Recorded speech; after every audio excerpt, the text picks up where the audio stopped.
intitulé ça « Le positionnement entre évaluation et accompagnement ».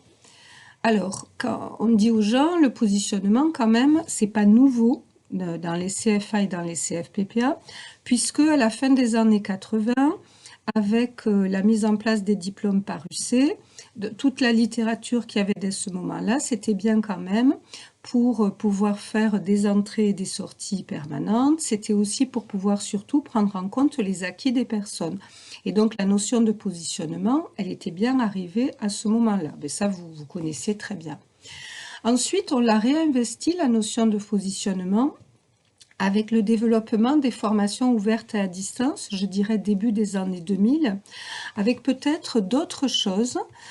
Donc, parce qu'au moment des UC, on était sur positionnement, recherche des prérequis, est-ce que les gens peuvent entrer en formation, recherche des préacquis, est-ce qu'on va pouvoir diminuer le parcours.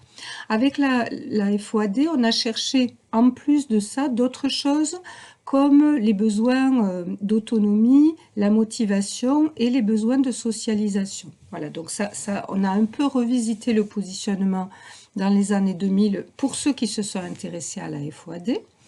Et puis maintenant, avec la réforme de la formation professionnelle, le positionnement avec l'idée donc de l'individu qui manage tout au long de sa vie ses compétences et la réforme de la formation professionnelle, finalement, elle renforce cette notion de positionnement, elle le rend même obligatoire, mais finalement, pour les centres qui mettent en œuvre les diplômes de notre ministère, finalement, alors, il faudra voir pour Bac Pro, BTS, pour les diplômes SUC en tout cas, on est, il nous semble, quand même dans une continuité.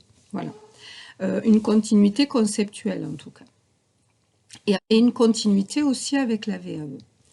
Alors, par rapport au positionnement, il y a des formateurs qui disent, ben, en fait, le positionnement, ou qui disaient avant l'obligation, hein, on n'est pas certain que le positionnement soit utile parce qu'en fait, chez nous, on ne réduit pas les parcours pour garder les financements.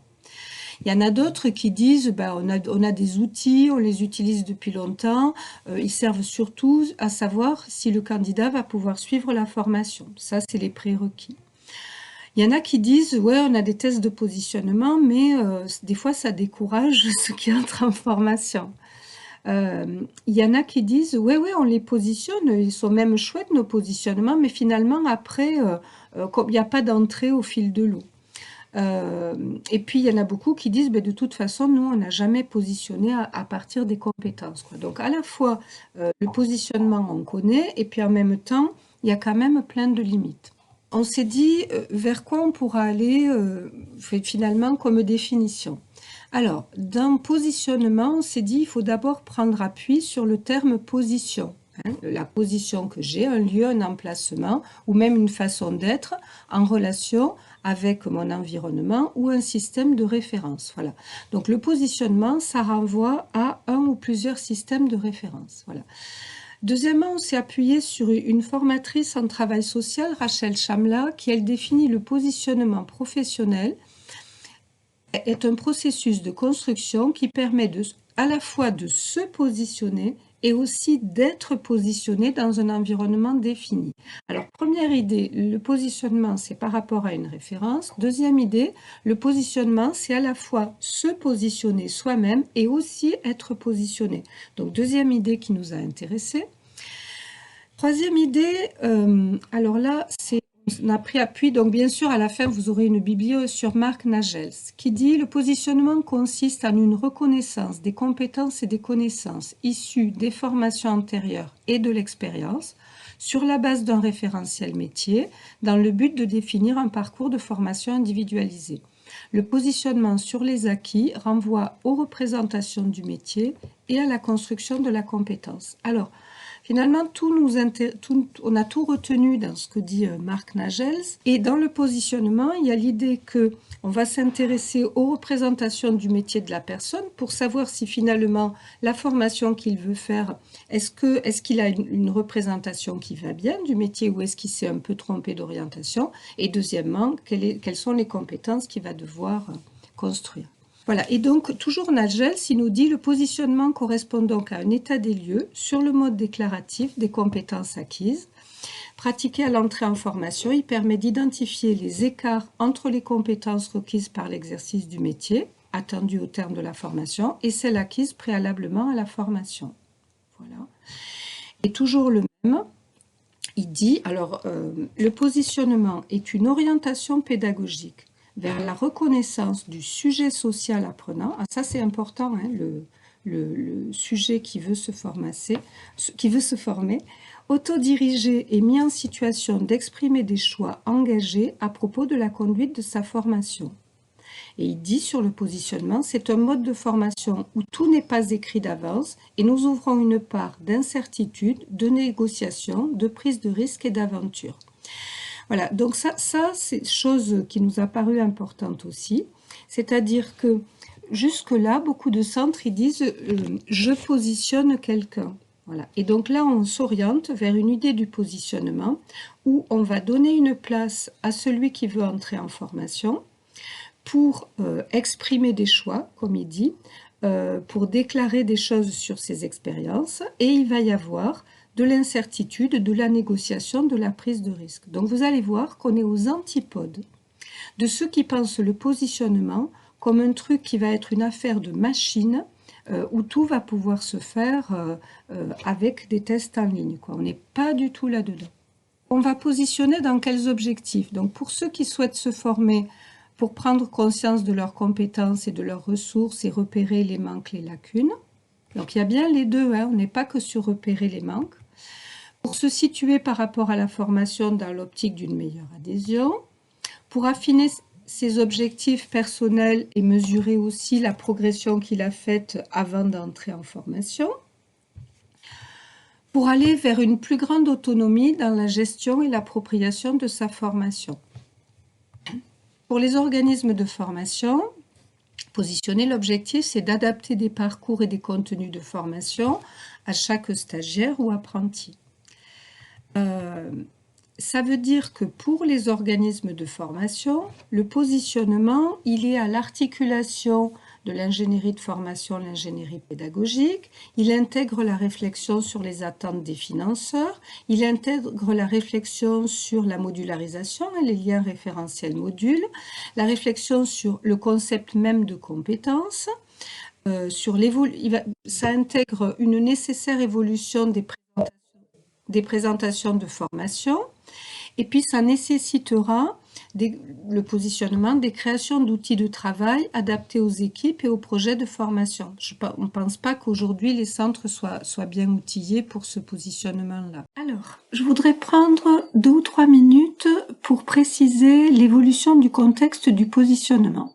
En effet, si elle ne modifie pas le sens du positionnement, et en fait bien au contraire, la loi pour la liberté de choisir son avenir professionnel fait évoluer le contexte du positionnement et le rend de fait incontournable. Alors, voyons ça d'abord en formation continue des adultes. L'article L6323-17-1 indique que tout salarié mobilise les droits inscrits sur son compte personnel de formation afin que celui-ci contribue au financement d'une action de formation certifiante destinée à lui permettre de changer de métier ou de profession dans le cadre d'un projet de transition professionnelle. Il est dit, il bénéficie d'un positionnement préalable au suivi de l'action de formation afin d'identifier ses acquis professionnels permettant d'adapter la durée du parcours de formation proposé. Il bénéficie d'un congé spécifique lorsqu'il suit cette action de formation en tout ou partie durant son temps de travail. Ainsi donc, en CFPPA, le positionnement devient une obligation, en particulier dans le cadre du CPF de transition professionnelle, mais attention, de nombreux appels d'offres signalent aussi l'obligation du positionnement. En apprentissage, c'est l'article L6222-7.1, modifié et complété par l'ordonnance 2019-861 du 21 août 2019, qui indique que la durée du contrat est égale à la durée du cycle de formation préparant à la qualification qui fait l'objet du contrat. Mais La durée du contrat peut être réduite ou allongée du fait, alors, du niveau de compétence initiale de l'apprenti et ou des compétences acquises lors d'une mobilité internationale, lors d'une activité militaire dans la réserve opérationnelle, lors d'un service civique, lors d'un volontariat militaire, lors d'un engagement comme sapeur-pompier volontaire. En apprentissage, donc, le positionnement devient obligatoire lorsque la durée du contrat est inférieure à la durée du cycle de formation ou lorsque la durée du contrat est supérieure. Enfin, troisième élément, et finalement peut-être le plus décisif en termes d'évolution du contexte, c'est l'obligation légale de certification des organismes de formation qui se traduit pour les EPL de l'enseignement agricole par l'obligation de mise en œuvre du référentiel Caliform-Agri. Alors, je crois que vous connaissez la structure de ce référentiel mieux que moi, puisque plusieurs d'entre vous, vous êtes aujourd'hui dans des EPL certifiés, ou en tout cas, vous êtes en train de finaliser votre certification. Donc, vous avez bien repéré cette structure. Et donc, le point 2 est relatif à l'ingénierie des actions concourant au développement des compétences. Et il y a dans ce point-là 2 engagements qui sont liés au positionnement. Donc l'engagement 2.1, identifier le besoin d'un demandeur au cours d'un entretien individuel. Et l'engagement 2.2, proposer une réponse adaptée au projet professionnel du demandeur individuel. Ainsi, voici la 3e évolution du contexte qui rend dorénavant le positionnement indispensable, incontournable, de fait obligatoire en CFA et en CFPPA.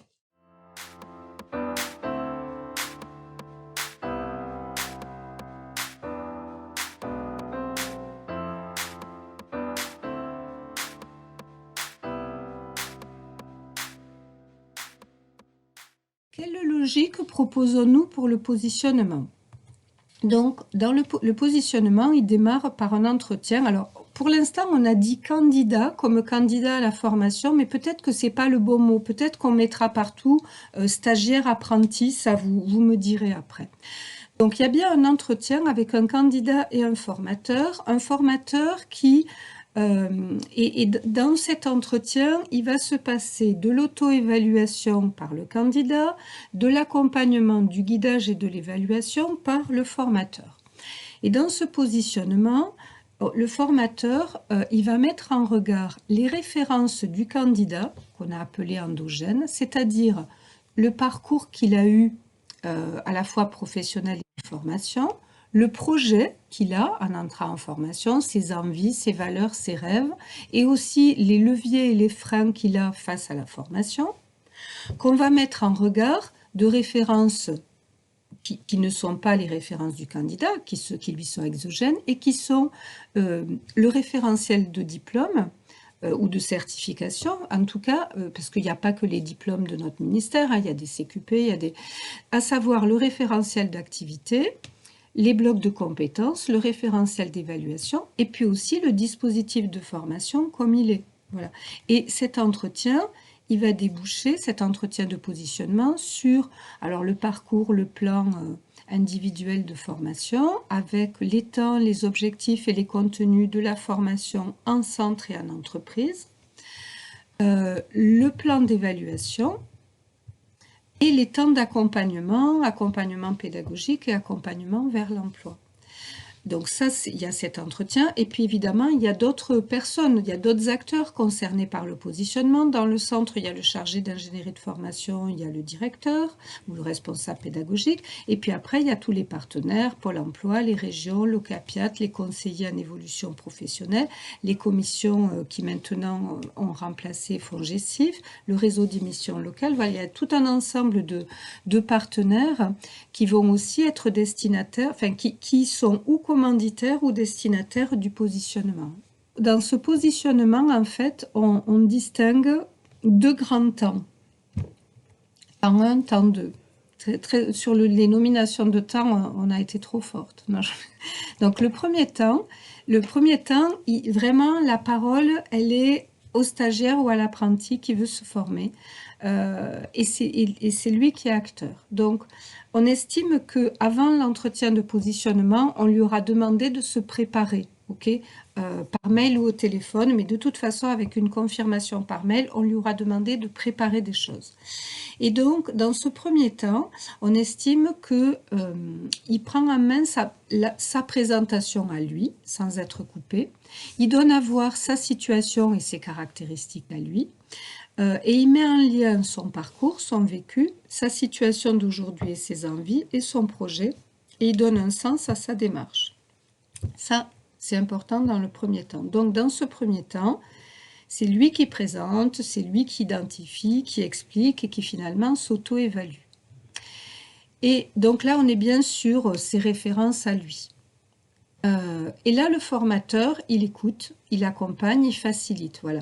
Donc, il met en place une communication favorable, donc il se comporte, il a un accord postural et un accord de langage avec lui, il écoute, il reformule, il a des questions ouvertes, il laisse du temps à l'autre, il accepte ses silences, il accepte que ça ne corresponde pas du tout ce qu'il demande à ce que fait le centre de formation, il se décentre, il facilite la parole de l'autre. Voilà. Donc là, on est vraiment dans une posture d'accompagnement. Si on veut, on peut prendre du temps pour faire référence à Maëla Paul, dont j'ai mis une... Voilà. Donc, ce premier temps, on s'intéresse à la demande de formation et en lien avec la demande de formation, le parcours qu'a eu avant la personne et qui l'amène à demander aujourd'hui cette formation. Voilà. Et on l'écoute raconter tout ce qu'il estime avoir déjà acquis avant. Même si finalement, peut-être que ça n'a pas beaucoup de lien apparent avec la formation qu'il veut faire. Voilà. Deuxième temps du positionnement, et là, le formateur, c'est plus lui qui prend la main dans une autre position de guide et peut-être aussi d'évaluateur. Donc là, dans un deuxième temps, le formateur, il va mettre à disposition le référentiel. Il va parler du métier ou des métiers, du référentiel, du travail, et il va questionner, évaluer les acquis du candidat et les valoriser. Alors, un peu comme on fait en VAE, c'est-à-dire vous me dites que vous avez fait ça, ça et ça. À votre avis, ça correspond à quoi dans le référentiel d'activité? Ça correspond à quel ESPS, etc. Et il facilite les liens entre l'expérience, donc pour l'instant on est sur du déclaratif, entre l'expérience et non déclarée par le candidat et le référentiel. Voilà, dans cette deuxième partie. Et donc là, on est bien sur les autres références exogènes, c'est-à-dire le référentiel d'activité, les blocs de compétences, le référentiel d'évaluation, le dispositif de formation. Donc là, le candidat, il continue d'être acteur de son positionnement, c'est-à-dire qu'après le temps 1, il évalue le lien entre le métier visé et les compétences qu'il requiert et son projet professionnel. Il se situe par rapport aux compétences attendues au regard de ses ressources et puis ça lui permet de s'engager, de se projeter dans le parcours. Donc sur ce temps-là, on est plutôt... La posture, elle a changé. Dans le premier temps, le formateur, il était vraiment totalement à l'écoute de l'autre. Alors que là, on est dans un temps où il aide l'autre à analyser son expérience et ses acquis en lien avec un référentiel. Donc, il a de l'expertise, là, le formateur. Il a l'expertise du référentiel et de la formation. Et là, la figure qui nous a paru la plus aidante, tout à l'heure, c'était Maëla Paul dans l'accompagnement. Là, c'est Alexandre Lotelier. Je ne sais pas si vous avez déjà lu Lotelier. Lotelier, il a écrit pas beaucoup de choses, mais un texte, moi, que je trouve très aidant, qui s'appelle « Délibérer pour agir », Conseiller n'est pas donner des conseils. Et en fait, pour lui, il utilise le mot « tenir conseil ». Et il propose de tenir conseil et pas donner des conseils. Donc vous voyez, sur cette posture-là, délibérer pour agir, c'est-à-dire que oui, on est expert du référentiel et donc on aide l'autre à rentrer dans le référentiel et à dire « Qu'est-ce que vous en pensez là? Cette ESPS, vous m'avez dit que vous avez fait ça. Il vous semble que ça couvre tout, que ça couvre pas tout, mais donc on n'est pas dans le ça oui, ça non, etc. » Le formateur, il s'appuie sur quelle référence? Eh bien, le formateur, en fait, il met en regard donc les traces de l'expérience du candidat qu'il a ramené, les traces des diplômes, des formations, son discours et puis ce qu'il détecte aussi de son comportement. Vous savez, on sent des choses dans l'entretien et il met ça en regard. Alors à la fois de fiches métiers ou de vidéos sur les emplois. Je ne sais pas si vous connaissez les vidéos « Je suis éleveur de lapins », voilà. Il met ça en regard du référentiel d'activité dans les diplômes. Vous savez, j'utilise le mot référentiel d'activité puisque maintenant, avec la loi pour la liberté de choisir son avenir professionnel, ce qu'on appelait avant chez nous référentiel professionnel s'appelle référentiel d'activité. Il met ça en regard des SPS, bien sûr des blocs de compétences, mais aussi quand les gens ont des acquis, il met ça en regard des sujets d'évaluation certificative et puis aussi de la totalité de son dispositif de formation. Donc ça, c'est les références sur lesquelles le formateur va s'appuyer. Donc c'est les références apportées par la personne qui à chaque fois sont uniques et puis des références qui, elles, sont à disposition dans tout centre de formation, plus peut-être des outils qui vont s'être bricolés, quoi, voilà. Et avec ça, eh ben, il fait du recueil d'informations, il comprend bien la demande de la personne, il fait du diagnostic, il réinterroge, on problématise ensemble, il identifie de la présomption de capacité incomplète ou des capacités à construire. Donc le cheminement, on imagine que suite au contact pour demander un positionnement, c'est important, si on ne veut pas que ça dure trop longtemps, il faut vraiment avoir demandé à celui qui vient de préparer des traces. Donc il y a vraiment un mail à préparer ou une lettre pour dire ce qu'on va faire dans l'entretien et puis pour dire venez avec... voilà, on se dit, si ça, on ne veut pas que ça dure 3 heures, il faut vraiment qu'il se prépare. Donc, il est compris qu'est-ce qu'on va faire dans cet entretien et de quoi il aura besoin. Ensuite, donc, il va réfléchir, le candidat, et puis il va y avoir l'entretien de positionnement. À la fin du temps 2, donc temps 1, temps 2, à la fin du temps 2, première chose, la formation ne semble pas pertinente. Soit finalement, au regard de ce qu'il a dit sur son projet, on voit bien que la formation ne va pas l'intéresser ou il le voit lui-même, soit on voit qu'il y a des comportements limitants, je ne sais pas moi, des phénomènes d'addiction où on se dit ça ne va pas être le moment, voilà. Et dans ces cas-là, on va envisager une réorientation. Bon, ça ne va pas être le cas le plus courant. Soit la formation semble pertinente. Et là, il nous semble qu'il y a 3 cas. Et ça, il va falloir le faire finalement pour chaque bloc de compétences. Premièrement, le cas le plus simple. On estime qu'il n'y a pas de recouvrement entre les expériences antérieures de la personne et toutes les SPS d'un champ de compétences, toutes les situations professionnelles significatives d'un champ de compétences. Donc là, on va prescrire le module qui correspond au bloc de compétences en entier. Deuxièmement, il y a un recouvrement partiel entre des expériences du candidat et quelques SPS ou une SPS d'un champ de compétences. Donc là, on se dit, OK, la tonte, vous savez faire, le débroussaillage un peu,